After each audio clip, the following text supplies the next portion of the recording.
Oke. Bismillahirrahmanirrahim. Assalamualaikum warahmatullahi wabarakatuh.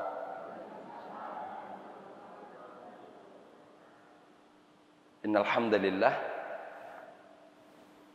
nahmaduhu wa nasta'inuhu wa nastaghfiruh wa na'udzu billahi min syururi anfusina wa min sayyiati a'malina.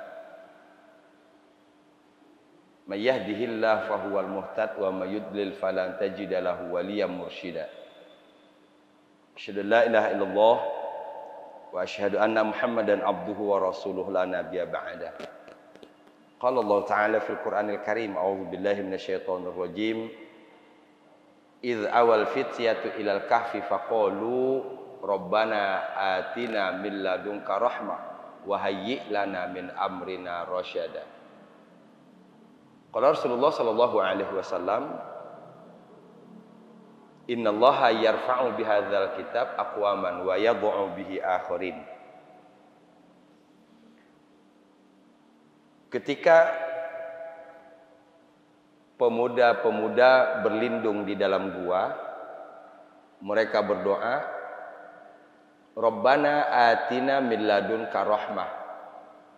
Ya Tuhan kami, anugerahkan kepada kami rahmat dari sisimu. Wa hayyi' lana min amrina rasyada. Siapkan, sempurnakan bagi kami petunjuk dalam urusan kami.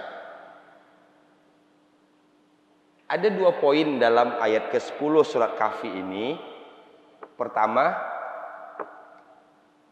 Yang pertama sekali diminta oleh Ashabul Kahfi adalah agar Allah mencurahkan kepadanya rahmat. Kita belajar dari sini bahwa nikmat yang terbesar yang harus kita perjuangkan di hadapan Allah Subhanahu wa taala adalah rahmat Allah. Itu yang melebihi segala-galanya. Ya, rahmati wasi'at kulla syai'in. Rahmat Allah itu sangat luas. Rahmat Allah itu mencakup segala sesuatu. Pertama. Kedua, wa hayyi' lana min amrina rasyada. Dengan rahmat itu Allah akan turunkan, Allah akan anugerahkan kepada kita rasyada dalam setiap urusan yang kita hadapi. Allah akan berikan kepada kita rasyada dalam menyikapi setiap persoalan yang kita hadapi. Satu persoalan tidak akan dapat dituntaskan dengan baik tanpa adanya rasyada. Kita membangun keluarga, keluarga kita tidak akan betul dalam pandangan agama kalau tidak dibimbing oleh rasyada. Kita berhablum minan nas, hablum minan nas kita akan kacau kalau tidak dituntun oleh rasyada. Kita mencari rezeki, rezeki kita tidak akan barokah, bahkan bisa jadi menghalalkan yang diharamkan, mengharamkan yang dihalalkan kalau tanpa rasyada. Nah, semua ini ingin saya perlihatkan bahwa ternyata yang sangat kita butuhkan dalam hidup ini 2 itu. Rahmah, kedua rasyada. Agar dengan rasyada itu kita dapat menuntaskan semua kewajiban yang diwajibkan oleh Allah Subhanahu wa taala kepada kita, dapat kita tuntaskan dengan baik. Kalau kewajiban kita tuntaskan dengan baik, sehingga insya Allah kita mudah mempertanggungjawabkannya di hadapan Allah Subhanahu wa taala. Setuju?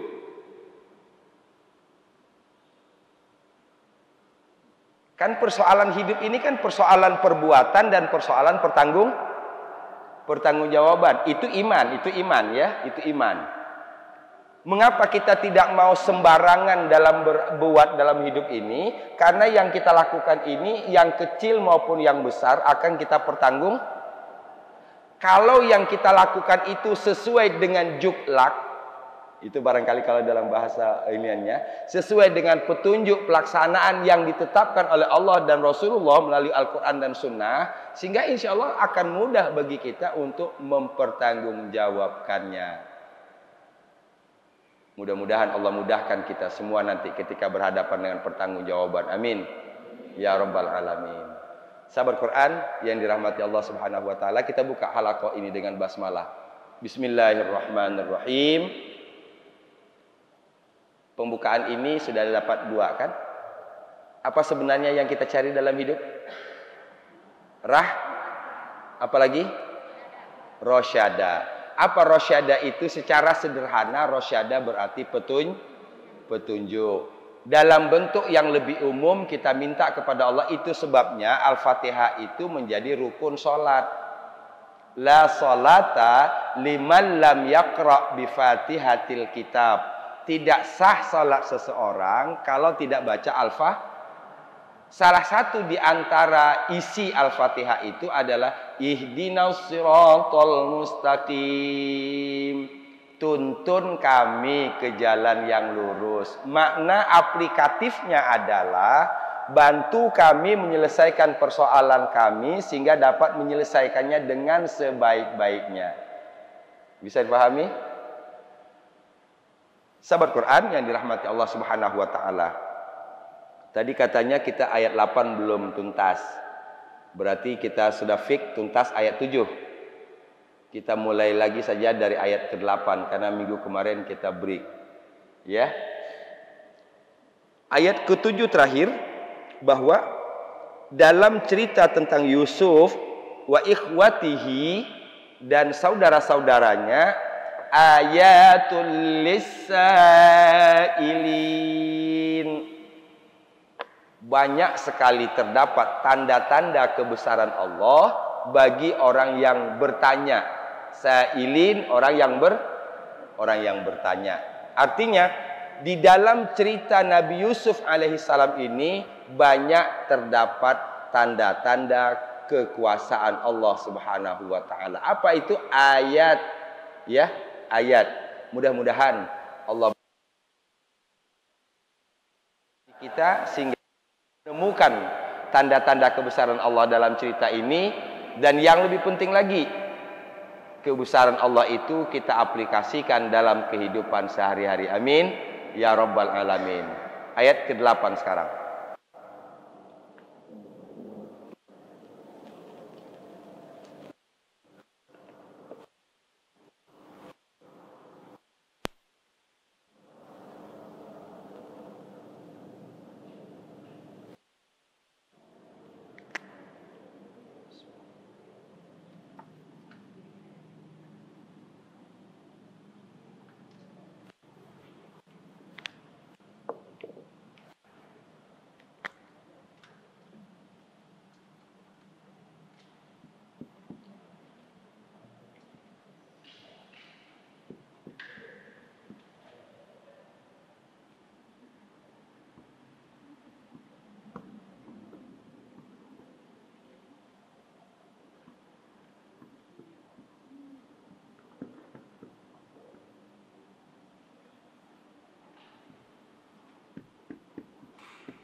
Oh ya, kalau nggak salah saya tinggal sampai di sini ya, inna abana ya. Baik, kita boleh sedikit lah. Idh qalu la, ketika mereka berkata, mereka di sini adalah ikhwatihi. Di ayat ke-7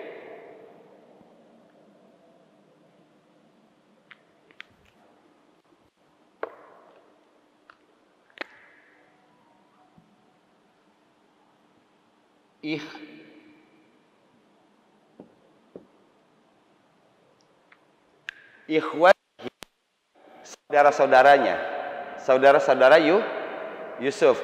Idh qalu, ketika mereka berkata, ketika saudara-saudara Yusuf itu berkata, la Yusuf, sungguh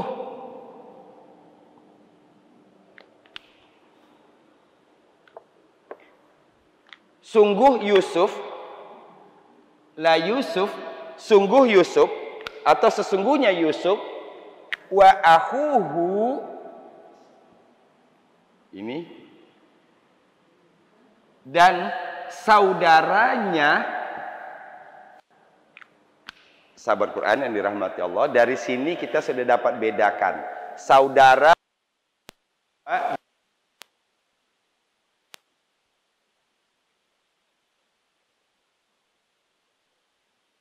ikhwatihi. Ini ikhwatihi. Apa artinya di sini? Ini jamaknya. Ini artinya saudara-saudaranya. Sementara di sini akhuhu, ini satu orang.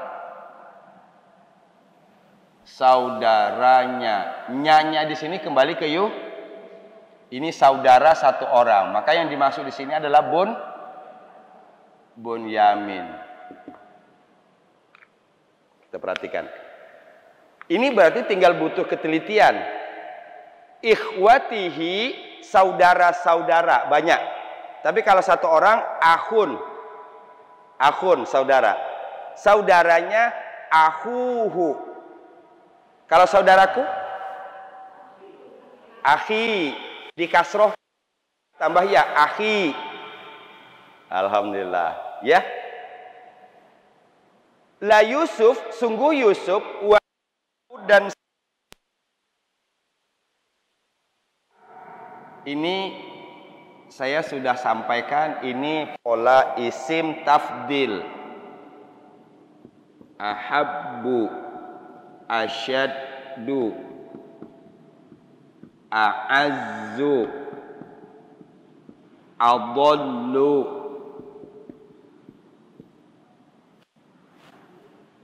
Ya, itu menunjuk kepada lebih. Kalau ahabbu, lebih dicintai, asyaddu, lebih keras, lebih kokoh, a'azzu, lebih aziz, lebih perkasa, adallu, lebih sesat. Coba, sama nggak polanya?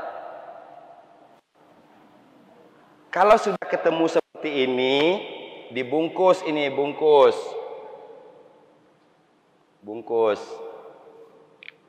Jadikan satu rumus. Oh, berarti kalau barisnya seperti ini menunjuk kepada lebih. Lebih itu bahasa Arabnya tafdil.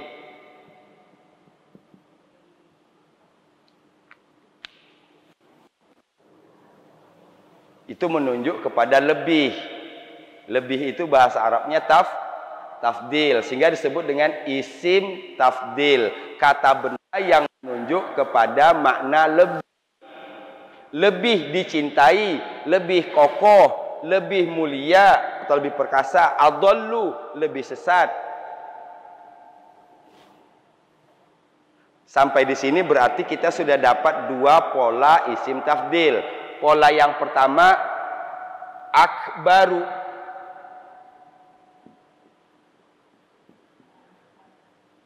ini berarti masuk ke pola ini. Ini pola pertama, ini pola kedua. Allahu Akbar, lebih besar. Jadi sekarang sebelum kita pelajari lebih dalam, cukup pakai dua itu saja. Kalau kita ketemu dengan pola akbaru berarti sama, tafdil juga.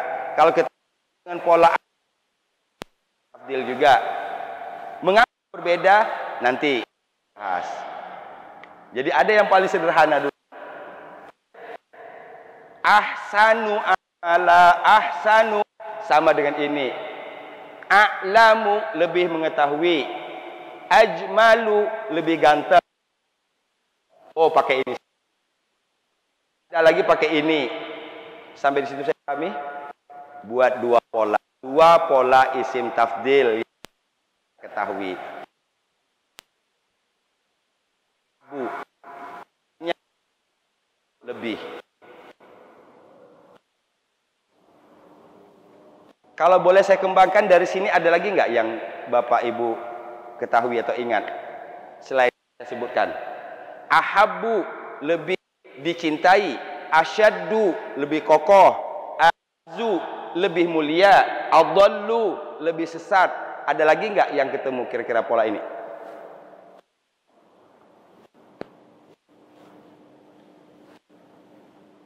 Belum nggak?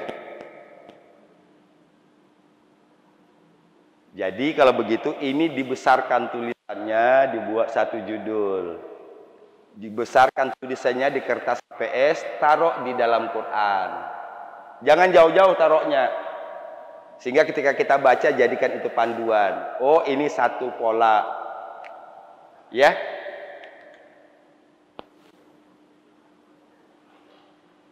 Oke, dua pelajaran sudah.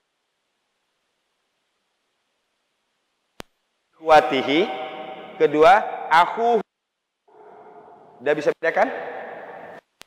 Hi, saudara.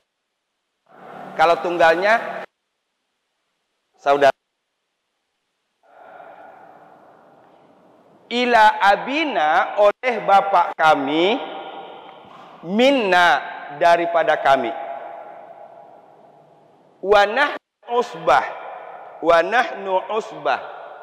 Saya sudah sebutkan, usbah ini kelompok yang terdiri dari 10 orang sampai 40 orang. Kelompok terdiri dari 10.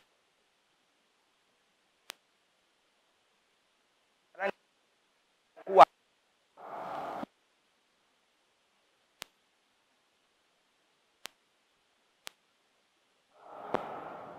Wa nahnu, sementara kami, padahal kami. Siapa yang bilang kami di sini? Saudara-saudara Yusuf. Saudara yang mana? Yang 10 orang. Ya? Yang 10 orang. Beda dengan ini. Kalau ini Bunyamin. Ya? Bunyamin. Kan ada 12. Ya? 12. 11 Bunyamin, 12 Yusuf. Ini yang 10. Wa nahnu usbah. Sementara kami orang yang kuat. Sementara kami kelompok yang kuat. Jadi kalau kita lihat, mengapa terjadi perbedaan antara Yakub dengan 10 orang ini? Karena sudut pandangnya beda. Yakub, mengapa Yakub lebih memprioritaskan Yusuf dengan Bunyamin daripada yang 10 orang? Yusuf sebagai seorang ayah punya sudah. Sementara persepsi dari 10 orang saudaranya tadi melihat mereka itu orang yang kuat, yang harusnya lebih dicintai oleh bapaknya dibandingkan Yusuf dan Bisa dipahami? Standarnya beda. Kuat, padahal kami yang kuat. Sampai di sini paham? Ini sudah saya jelaskan 2 minggu yang lalu ya. Sekarang kita masuk ke sini. Kesimpulan si anak yang 10 ini, yang usbah ini, terhadap kebijakan bapaknya sampai mengemukakan satu statement. Inna abana, apa artinya? Bapak kita sesungguhnya kami lafi sungguh di dalam dhalalim mubin, kesesatan yang nyata. Sampai di sini mubin berapa kali kita ketemu? Sampai ayat ke-8 sudah berapa kali ketemu kata mubin?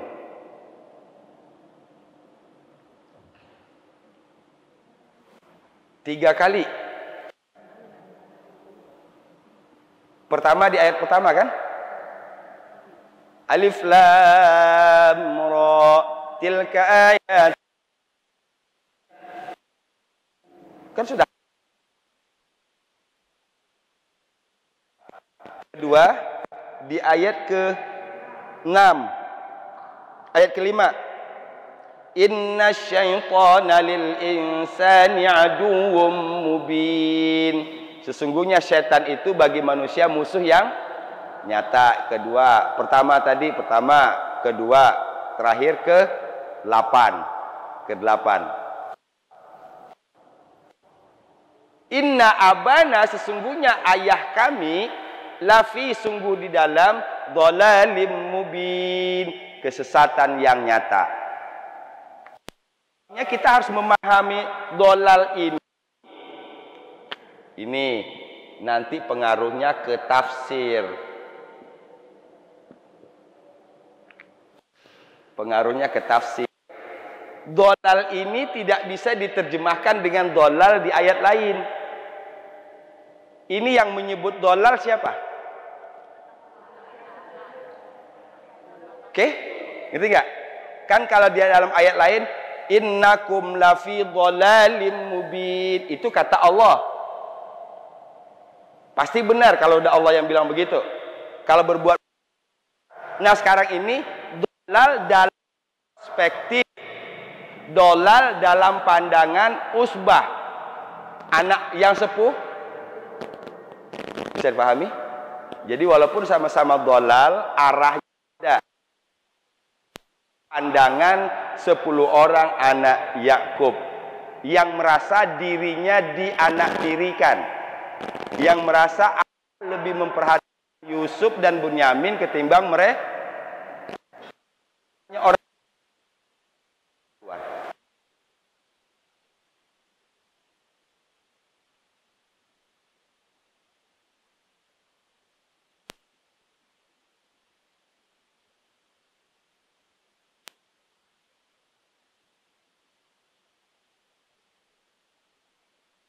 Dhalim mubin.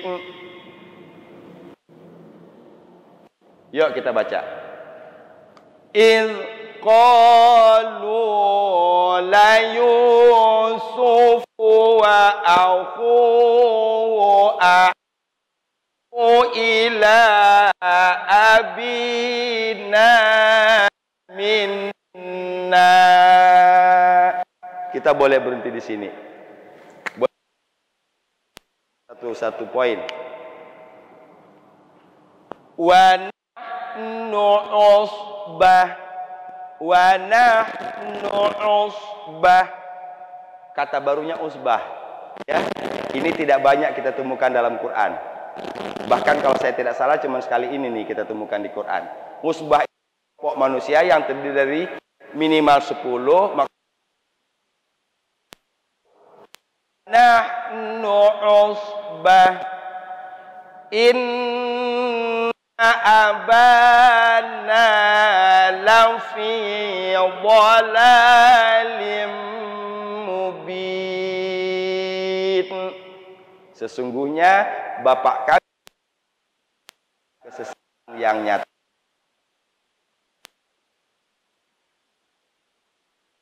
Saya ingin sampaikan di sini. Itu sebabnya dalam menerjemahkan dolal di ayat ke-8 ini berbeda dengan dolal di ayat lain. Karena dolal ini menurut persepsi usbah. Ya, itu harus kita pahami. Pasti kalau sudah merasa dirinya dan sebagainya pasti akan muncul ungkapan-ungkapan. Namun yang menarik menurut saya, ini durhaka namanya ini. Ya, ini anak durhaka namanya ini. Menyebut bapaknya dhalalin. Ya, itu dia. Itu yang harus kita ambil pelajaran. Oke. Karena saya anggap ayat 8 ini pengulangan.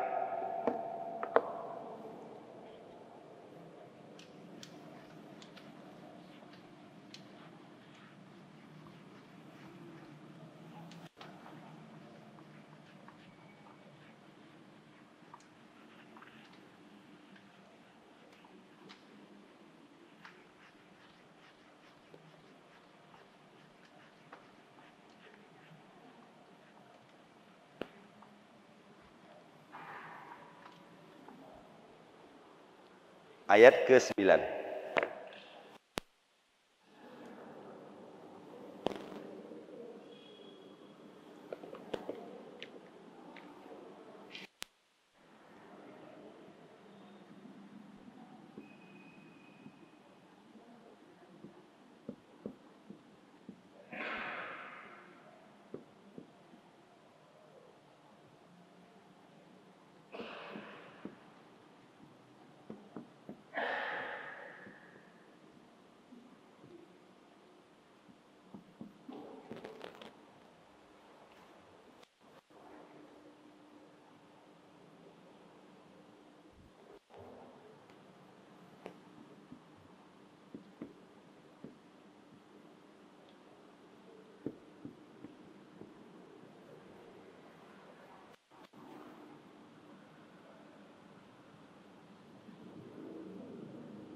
Sahabat Quran yang dirahmati Allah, kita akan menyaksikan nanti, kita akan melihat ada pelajaran lain yang kita dapat dari ayat ke-9 ini. Ayat ke-9 ini. Pertama dari segi bahasa. Ini kan awalnya begini. Sambungan dari ini kan di sini nik, nun kecil kan? Ini artinya kalau dibaca wasol, ini dibaca niqtulu. Niqtulu karena ada huruf nun kecil. Itu tadi dhalalim mubin niqtulu. Kalau diterusin. Kalau seandainya di ayat 8 tadi inna alim mubin, kita berhenti. Alifnya dibaca apa ini? Apa? U. Dibaca U. Saya tidak selesai di situ. Tahu dari mana? Wah, itu kan jawaban ilmu namanya kan? Kayaknya enakan U deh Pak Ustadz. Kan soal enak nggak enak. Ini nanti melahirkan rumus. Mengapa ini U? Mengapa ini U? Karena di sini.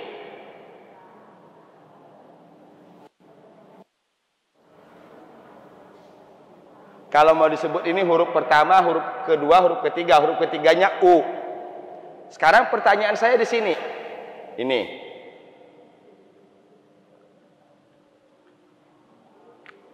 Kita bongkar dulu ayat ini, kita bongkar. Itu aslinya au.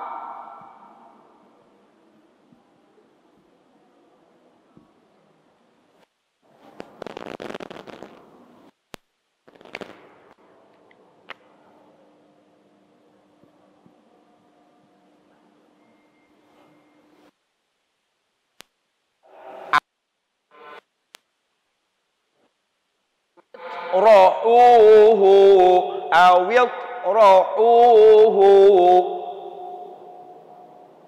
Kalau seandainya dipotong begini pertanyaannya, alifnya, baris alifnya naon. U apa? I. Ini I. Tahu dari mana?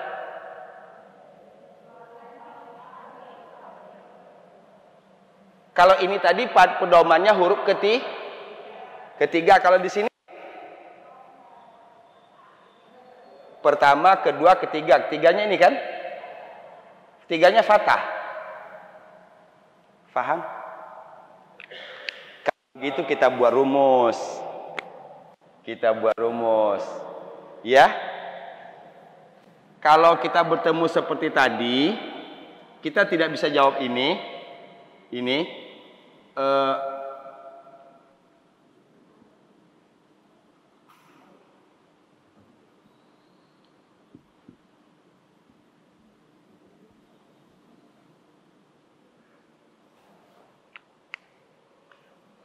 Ini U, ini A. Jadi kalau baris ini U, ininya U. Kalau baris ini A, ininya I. Kan baris itu cuma 3. A, I, U. Kalau U, baris alifnya U. Kalau I atau A, barisnya I. Fahim?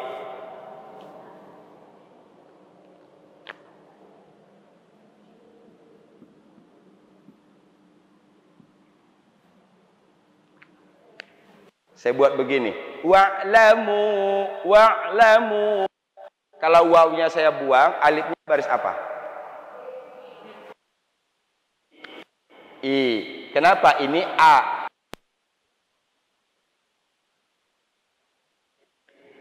Wasma'u. Ini saja A. Kalau A atau I barisnya I. Alhamdulillah. Uktulu, bunuhlah oleh kalian. Bunuhlah oleh kalian. Ini perintah. Bunuhlah oleh kalian Yusufa. Mengapa Yusufa? Karena dia sesudah perintah. Setiap sesudah perintah adalah objek. Yusufa, bunuhlah oleh kalian serem amat dengernya.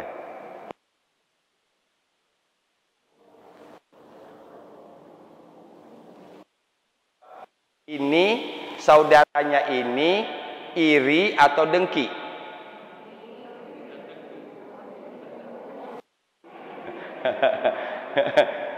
Saudara yang 10 iri atau dengki? Iri sama dengki.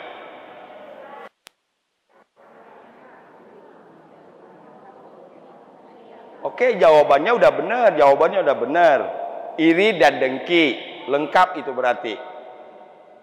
Pertanyaannya, apa bedanya iri dan dengki?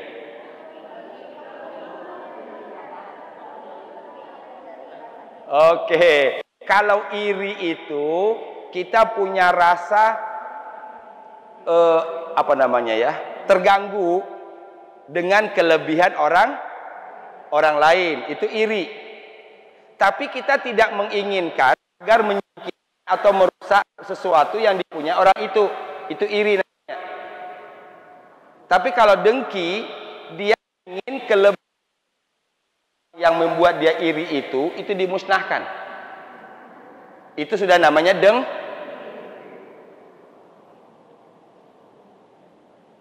Tadi dia iri dengan keberadaan. Oke? Dia iri kepada Yusuf dengan Bunyamin. Kalau orang yang positif, yang iri, dicari mengapa ayah lebih memperhatikan Yusuf sama Bunyamin. Sebabnya iri itu ada positif. Saya iri deh. Lihat Bu Is, hafalannya bagus banget, tulisan Arabnya bagus banget, bahasa Arabnya ngerti, padahal usia kan. Nah, gimana caranya supaya kita sama dengan dia? Itu positif, itu positif. Dan bahkan dalam hidup ini kita harus melakukan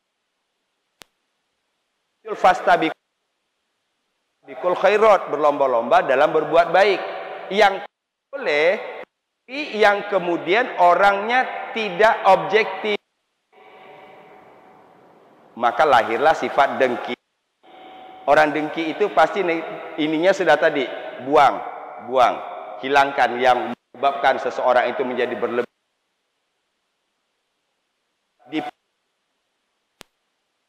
Keras biar jangan cantik lagi. Bukannya kita berusaha untuk mencari cara bagaimana caranya punya kelebihan yang juga menonjol. Bisa dipahami? Ini bukti, ini sudah bentuk dari penampakan dengkinya itu di sini. Uqtulu Yusuf, bunuh oleh kalian Yusuf.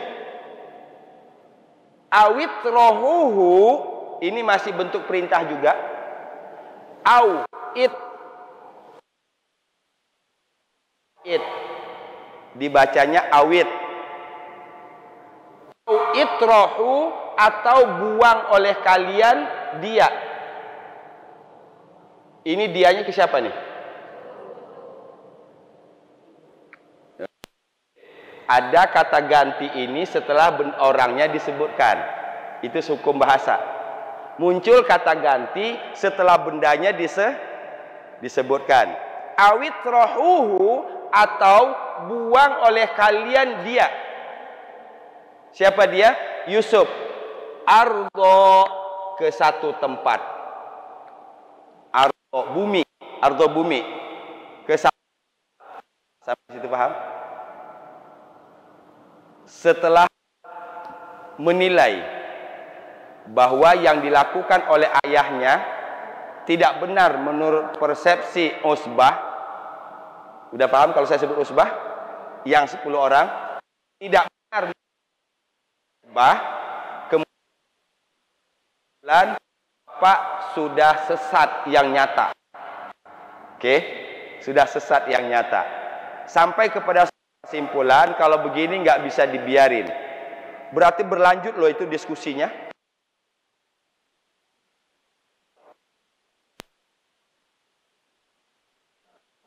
Ya, itu kesepakatan dalam kebatilan. Gitu. Sekarang nggak ada jalan lain supaya pastikan kita supaya tidak kepada Yusuf dan Bunyamin, mau nggak mau Bunyamin, Yusuf harus dihilangkan. Pertanyaan saya, mengapa hanya Yusuf? Minum dulu. Kan yang membuat perhatian Yakub itu lebih kepada tidak memperhatikan mereka karena Yakub lebih memperhatikan dua orang ini kan? Yusuf sama Bunyamin. Tuaan mana Yusuf sama Bunyamin? Tua Yusuf. Yang paling bontot Disuruh habisin